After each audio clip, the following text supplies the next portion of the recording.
Salut les amis, j'espère que vous allez bien. Je sais, ce signe était vraiment nul. Donc bonjour, bonsoir, comme on dit en espagnol. Personne ne dit ça en espagnol. Bref, tout ça pour dire que je suis vraiment content de vous retrouver. Et aujourd'hui, de quoi on va parler, comme vous avez pu voir à la miniature, on va parler de Doctor Strange, Multiverse of Madness. Et maintenant, on va parler du personnage et du rôle qu'il pourra jouer tout simplement dans les prochains films. Donc dans Spider-Man No Way Home et dans Doctor Strange Multiverse of Madness. Sur ce, c'est parti. Comme d'habitude, je n'ai pas de générique encore. Je sais même pas si je vais en mettre un générique un jour. Mais bref, toi-même tu connais. Quel rôle pourra jouer Doctor Strange dans Spider-Man No Way Home? Déjà, comme on sait que Doctor Strange, déjà, il contrôle la magie. C'est son pouvoir. Donc, on a pu voir que dans le MCU, il y a plusieurs personnes qui peuvent aussi contrôler la magie. Donc, il y a différents types de magie. Mais la magie qui va nous intéresser aujourd'hui, c'est celle de Doctor Strange. Parce que pour moi, comme on a pu voir dans la série Loki, des portails ont été ouverts dans différents mondes. Pour moi, en fait, ce qu'on a pu voir dans la série Loki, ce n'était que des ponts. Donc, en fait, des ponts qui permettent de relier différents univers. Mais je compte faire une vidéo sur la série Loki, etc. Bref. Ce qui va nous intéresser aujourd'hui, c'est la magie de Doctor Strange. Comme on a pu voir, Doctor Strange, il est capable de créer des portails. Des portails qui peuvent te déplacer tout simplement d'un point A à un point B.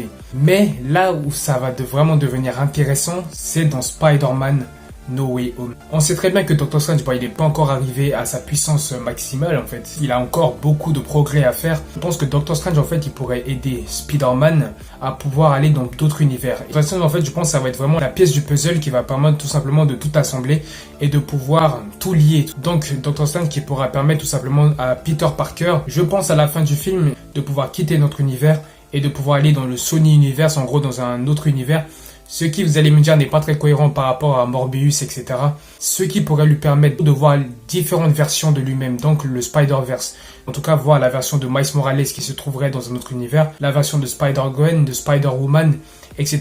Donc de tous les Spider-Man qui existent. Ce qui pourrait permettre à ce Spider-Man, du coup en l'occurrence, de pouvoir affronter les méchants du Sony Universe, donc Kraven, etc. Par rapport à Venom, quand même, voilà, je suis un peu mitigé. Pourquoi j'ai pas aimé ces films? Parce que déjà dans le film, en fait, Venom, il est présenté comme un gentil. Alors que Venom, de base, c'est pas un gentil, et ce qui me saoule, et c'est pour ça que j'ai pas aimé le Venom 1, et que je risque tout simplement de pas aimer le Venom 2, en fait, qui va sortir avec Carnage. J'ai regardé la bande-annonce, je vais pas vous mentir, j'ai pas aimé. Enfin, c'est cool, tu vois, mais j'ai pas aimé. Vraiment, je pense pas voir le film, parce que pour moi, le film, le 1, j'ai trouvé nul, et le 2, je compte pas le voir. En tout cas, à part s'il est bien, je veux le voir, mais bref. Donc, Doctor Strange, comme on a su, en fait, celui-là, Doctor Strange a permis, du coup, d'importer la magie. En tout cas, de faire connaître la magie dans le MCU.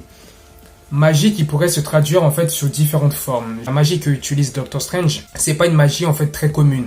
Pour moi, il y a différents types de magie dans le MCU. En fait, déjà, il y a des magies qui peuvent être données par rapport à des artefacts. Donc des artefacts qui sont capables de te donner des pouvoirs en fait, donc à des personnes qui n'ont pas de pouvoir de base. Exemple, Shang-Chi que l'on verra prochainement dans son film. Donc je pense que la magie en fait dans le MCU, elle se traduit sous différentes formes. Donc pour moi, la magie de Doctor Strange va jouer vraiment un élément clé dans les futurs films du MCU. Et je pense que c'est lui vraiment qui va permettre tout simplement aux 3 Spider-Man, s'ils sont dans le film, de pouvoir affronter les méchants qui pourraient apparaître du coup dans Spider-Man No Way Home. Ah oui, je tiens à préciser quand même que c'est pas grave si vous avez vu que le titre de la vidéo n'a aucun lien avec ce que je dis là, c'est tout à fait normal parce que le titre de la vidéo en fait c'était une miniature test, donc en fait j'ai écrit n'importe quoi. Et donc voilà, mais bref. Donc pour résumer, déjà parce que il va permettre aux différents Spider-Man de différents univers de pouvoir venir dans le nôtre, ou soit à Spider-Man à la fin du film de pouvoir aller dans un autre univers affronter d'autres personnages, et aussi va pouvoir permettre d'intégrer grâce à l'œil d'Agamotto qu'il ne faut pas oublier, qui est un artefact en fait, même s'il y a la pierre, une des pierres d'infinité dedans, un artefact. Alors on ne sait pas s'il peut utiliser l'œil d'Agamotto s'il marche dans la pierre d'infinité.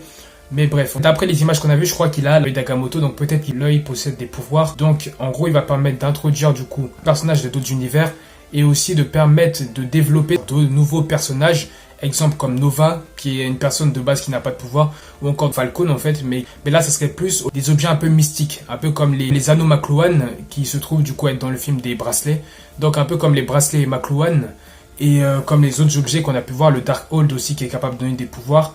Alors est-ce qu'il peut donner des pouvoirs à des personnes qui n'en ont pas de base? Je sais pas trop, après avec Agatha Harkness on n'est jamais sûr. Mais bref, tout ça pour dire que Doctor Strange, ça va être vraiment un personnage qui va vraiment jouer un très très grand rôle dans tous les futurs films du MCU, mais surtout dans Spider-Man No Way Home. POV, on attend tous le trailer de Spider-Man No Way Home, donc voilà, si Marvel vous m'entendez, veuillez nous envoyer un fax, voilà, tout simplement, ou un pigeon voyageur, ça serait très aimable à vous, voilà. Hein. Si votre pigeon se fait tuer en cours de route, c'est pas de ma faute, hein. Voilà, tout simplement. Tout ça pour dire que, voilà, en fait, c'est juste pour parler, de donner des petites informations par rapport à Doctor Strange qu'un personnage, alors qu'au début j'appréciais pas tellement, en fait pas que j'appréciais pas, en fait c'est que j'ai pas spécialement d'attente par rapport à ce perso, mais au fur et à mesure en fait ça va et je le trouve vraiment cool. En tout cas ce qu'ils vont faire du personnage, ça va être vraiment cool. Donc si vous avez d'autres idées de vidéos que je pourrais aborder, et vous inquiétez pas, la vidéo sur Spider-Man No Way Home va arriver bientôt, donc en fait donc on pourra parler plus en profondeur donc du coup de ce qui pourrait arriver tout simplement dans Spider-Man No Way Home. Donc, les amis, donc c'est la fin de vidéo courte aussi, je sais. Mais vous inquiétez pas, les vidéos futures seront beaucoup plus longues, beaucoup plus, voilà. Donc, tout ça pour dire merci d'avoir regardé la vidéo. Si vous avez Merci d'avoir aimé la vidéo. Si vous avez aimé la vidéo, n'hésitez pas à mettre des j'aime. Voilà, toi-même, tu connais les bails. À partager la vidéo, tout simplement à montrer à des amis, etc. Ça fait plaisir, en fait, de faire découvrir la chaîne. Et sur ce, les amis, ben, je vous dis à la prochaine pour de nouvelles vidéos. Salut, peace out. Ouais. Tchuss. Babenks, comme on dit en espagnol. Yes.